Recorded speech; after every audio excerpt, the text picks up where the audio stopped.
Hello friends, good morning. Here are Gaurav Sharma. Welcome to Gaurav classes.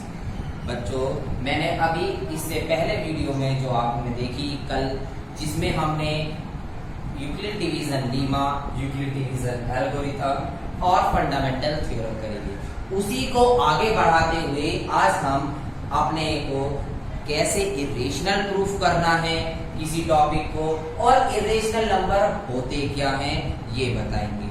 और इससे अगला जो टॉपिक है जिसमें हम रिवर्टिंग डेसिमल एक्सपेंशंस कैसे होते हैं या कौन से डेसिमल एक्सपेंशन रिवर्ट हो सकते हैं और कौन से नहीं हो सकते, इन दो टॉपिकों पर आज की वीडियो का मेन है। अगर आप मेरे चैनल पर नए हैं तो इसको प्लीज सब्सक्राइब करिए और मेरी वीडियोस को लाइक करके ज्यादा से ज्यादा अपने दोस्तों को शेयर करिए। चलिए दोस्तों, देखते हैं कि इरेशनल नंबर क्या होता है।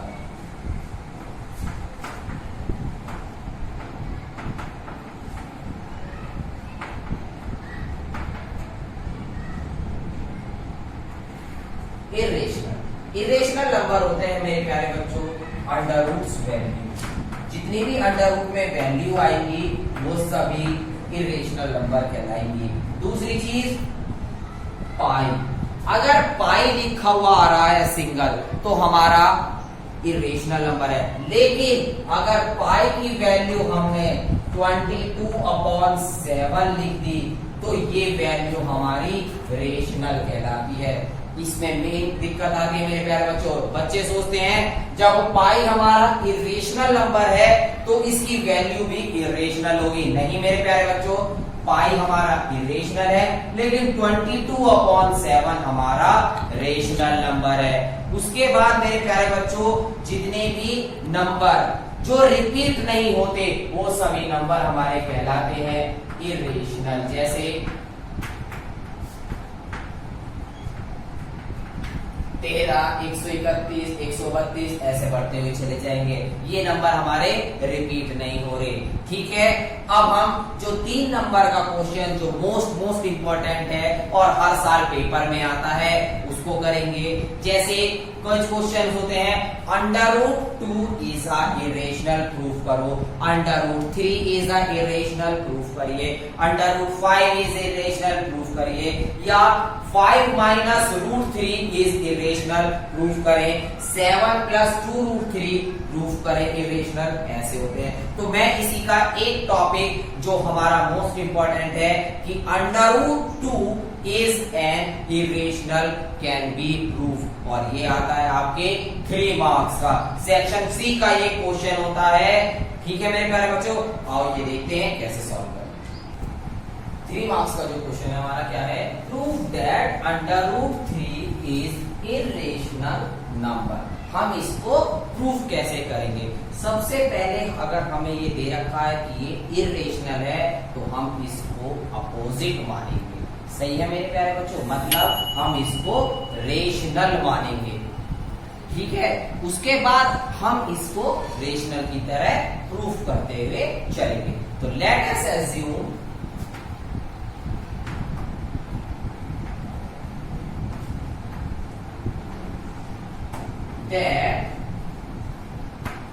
that √2 is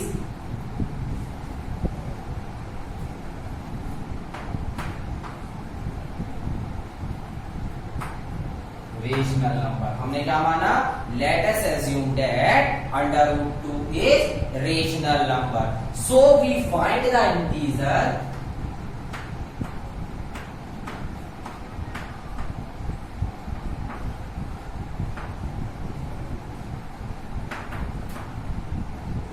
अब बताओ बेटा मेरे प्यारे बच्चों, हमने इंटीजर ले लिया है तो इंटीजर के अंदर हम क्या ले रहे हैं? R and S।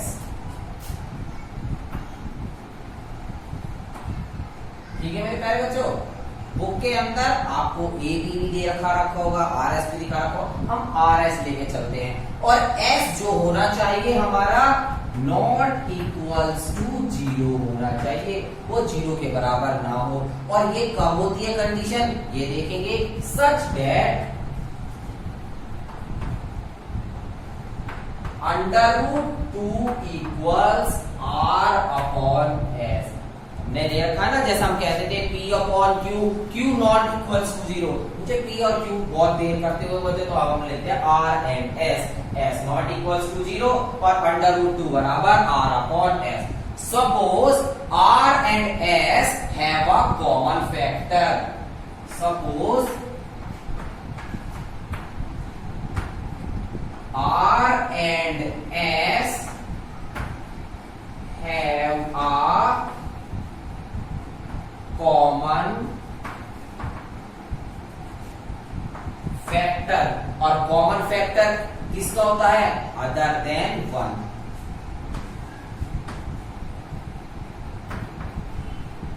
अभी मैंने लास्ट वीडियो में बताया था, जिसके फैक्टर एक या अपने आप हो वो कहलाता है प्राइम नंबर, और जिसके फैक्टर एक से ये दो या दो से ज्यादा होते हैं वो कहलाता है मेरा कंपोजिट नंबर। तो मैंने कहा suppose R and S have a common factor other than 1, एक से ज्यादा, then we divide the common.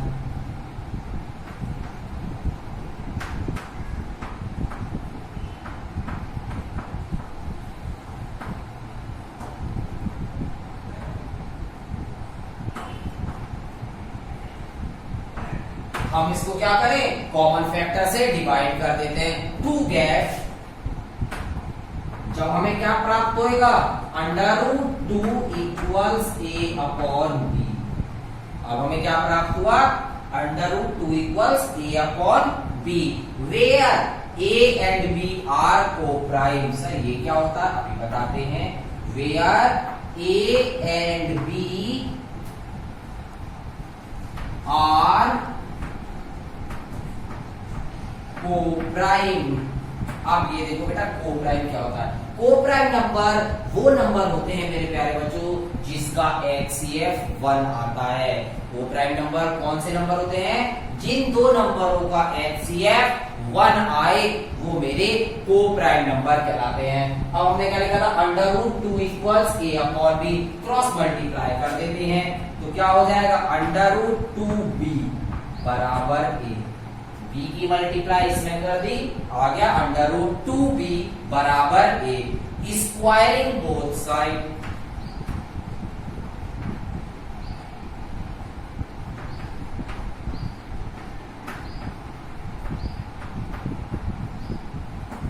कर दीजिए भैया, स्क्वायर कर दें हम दोनों का।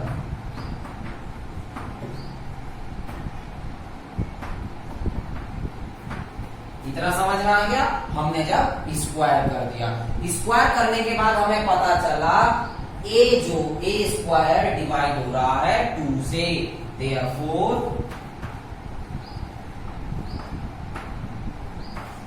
2 डिवाइड्स a स्क्वायर, यानी 2 a स्क्वायर को डिवाइड कर रहा है, and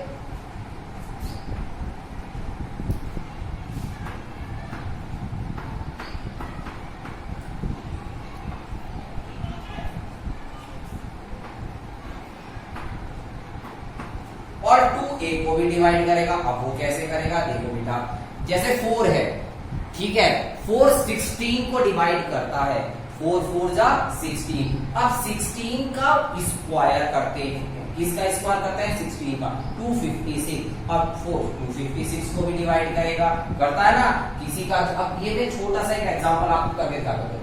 a multiply a divide by 2, जब ये इसको डिवाइड कर रहा है, 2a को डिवाइड कर रहा है, यहाँ पे इन्होंने लिखा है, तो a बाय 2 को भी तो डिवाइड करेगा भाई, 2 इसको भी तो काटेगा जब a स्क्वायर को कर रहा है। बिल्कुल सेम प्रोसेस मैंने यहाँ पे करके दिखाया, ठीक है मेरे प्यारे बच्चों। अब हमने इतना लिखा, उसके बाद हम करते हैं एक नया इंटीजर और ले लेते हैं। कैसे? सो वी कैन राइट, हम एक और इंटीजर ले लेते हैं, क्या? a बराबर 2c। सर जी 2c क्यों लिया? बेटा मैं कर रहा हूं अंडर रूट 2 को इरेशनल प्रूफ, तो मैंने a बराबर 2c लिया। अगर मैं करता अंडर रूट 3 को प्रूफ तो a बराबर 3c लेता। अगर मैं करता अंडर रूट 5 को प्रूफ तो a बराबर 5c लेता। समझ में आ गया? इस वजह से मैंने ये लिया है। अब यहां पर सी क्या है, for some integer C.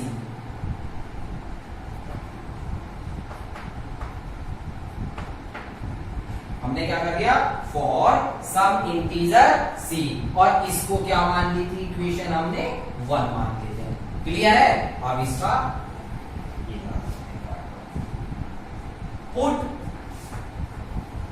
a equals to 2c in equation number 1।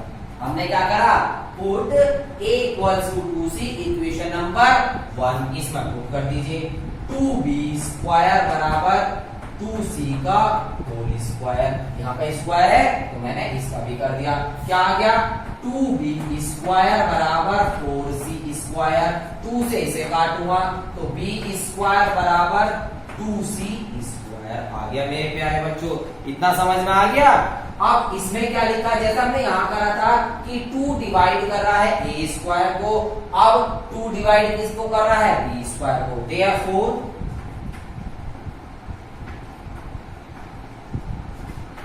2 divides b square and 2 divides b। इसी हिसाब से क्या हो रहा है कि जब हमारा 2 इसको भी डिवाइड कर रहा है तो 2 इसको भी डिवाइड करेगा। अब एक चीज मुझे बताओ, अभी मैंने a और b को को प्राइम लिया था और को प्राइम का फैक्टर 1 होता है, लेकिन यहाँ तो बेटा a और b में इसका भी डिवाइड चल रहा है और ये भी इसका फैक्टर हो रहा है, तो ये क्या हो गया, इसके 2 फैक्टर हो गए। कितने फैक्टर हो गए इसके, 2 फैक्टर। तो देयरफॉर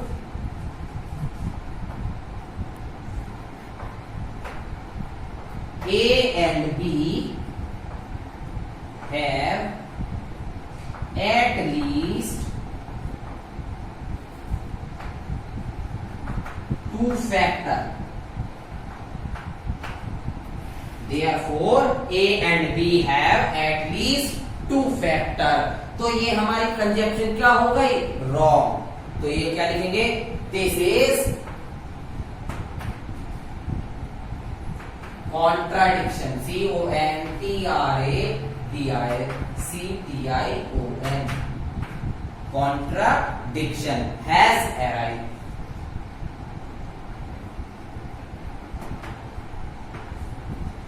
ठीक है। And our assumption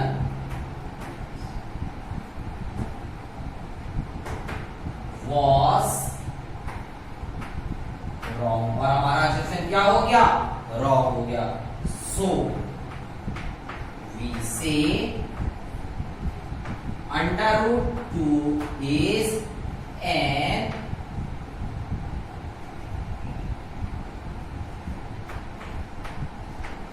irrational number। समझ में आया मेरे प्यारे बच्चों। हमने ये क्या कर दिया कि ये हमारा, हम क्या लेकर चले थे, रेशनल, लेकिन एंड में हमारा क्या हो गया, जब ऑब्जेक्शन रॉन्ग हो गया, ये हमारा इरेशनल प्रूफ हो गया।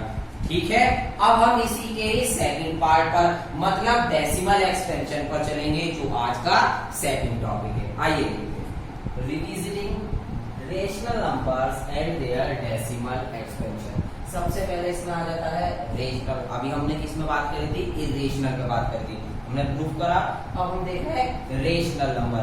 रेशनल नंबर का अर्थ के साथ ही सभी बच्चों को ध्यान आ जाना चाहिए, P/Q where Q not equals to हमारा 0 होता है। समझ में आया मेरे बच्चों, P/Q और Q नॉट इक्वल्स टू हमारा 0 होगा। इससे आगे बढ़ते हैं तो क्या लिखा है, डेसिमल एक्सपेंशन, कि डेसिमल एक्सपेंशंस को कैसे P/Q की फॉर्म में लाते हैं। जैसे ये लिखा है 0.375। हमने बचपन में भी करते थे कि इसको हम पॉइंट के बाद कितने नंबर है, 1 2 3, तो 3 जीरोस लगाना, या इसको हमने लिख दिया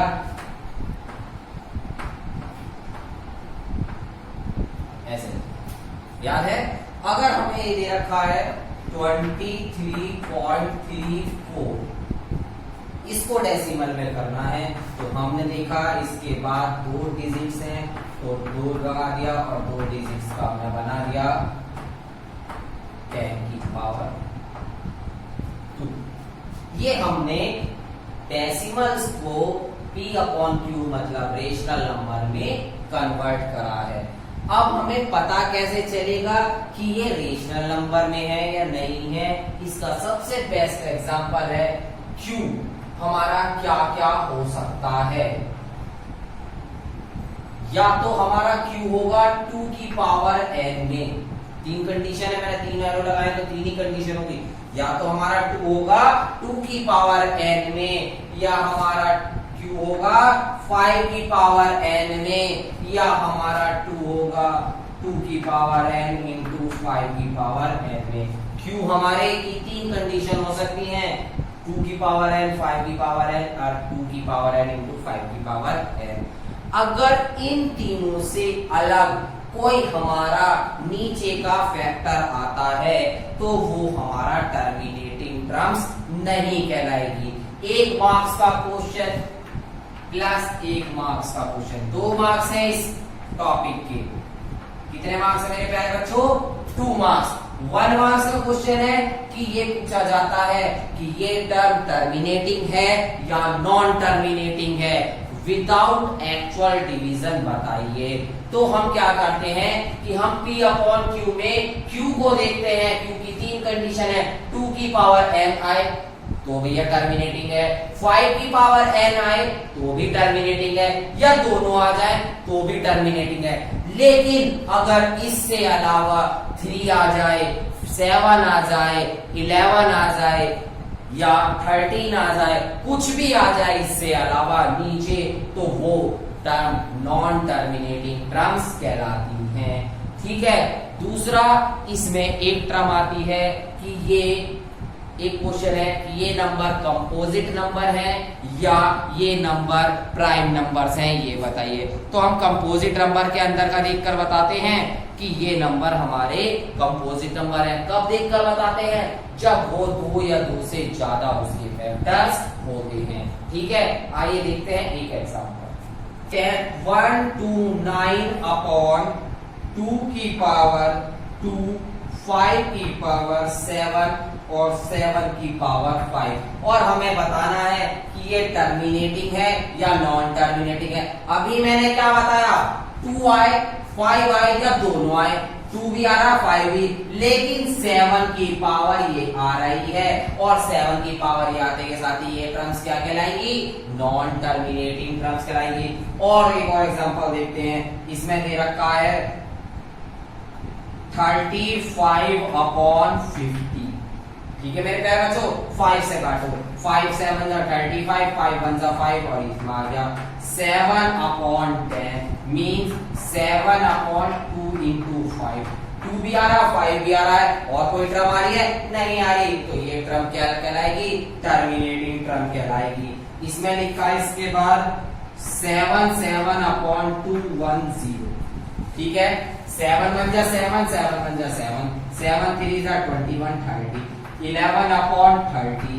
अब 30 के फैक्टर करेंगे हम, 11 3 मल्टीप्लाई 2 मल्टीप्लाई 5, 5 आ रहा 2 आ रहा, लेकिन एक्स्ट्रा क्या आ गया?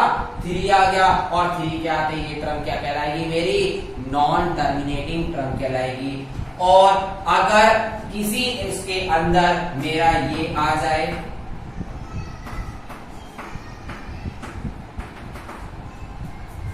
ये भी मेरी नॉन टर्मिनेटिंग टर्म है, क्योंकि मेरे रिपीट नहीं हो रही कोई टर्म रिपीट नहीं हो रही। 31 32 33 30 सभी 3 रिपीट नहीं मेरे प्यारे बच्चों। देखो टर्म्स हैं, रिपीट कौन सी टर्म्स होती हैं? ये देखिए, अगर ये ऐसे लिखा हुआ होता तो ये टर्म रिपीट हो रही थी, तो ये टर्मिनेट टर्म कहलाती। लेकिन ये तो रिपीट हो रही है, लेकिन एक जैसी रिपीट नहीं हो रही, तो ये नॉन टर्मिनेटिंग टर्म कहलाती है। इसी तरह से हमने अपनी दोनों वीडियो में टोटल मिलाकर बोर्ड के 6 मार्क्स का क्वेश्चन सॉल्व कर लिए हैं। आशा करता हूं सभी बच्चों की समझ में आया होगा। अगर आया है तो मेरी वीडियो को प्लीज लाइक कर दें और अपने दोस्तों में ज्यादा से ज्यादा शेयर करें, जिससे मैं आपको आगे वाली वीडियो और अच्छी बेहतर बना सकूं। धन्यवाद।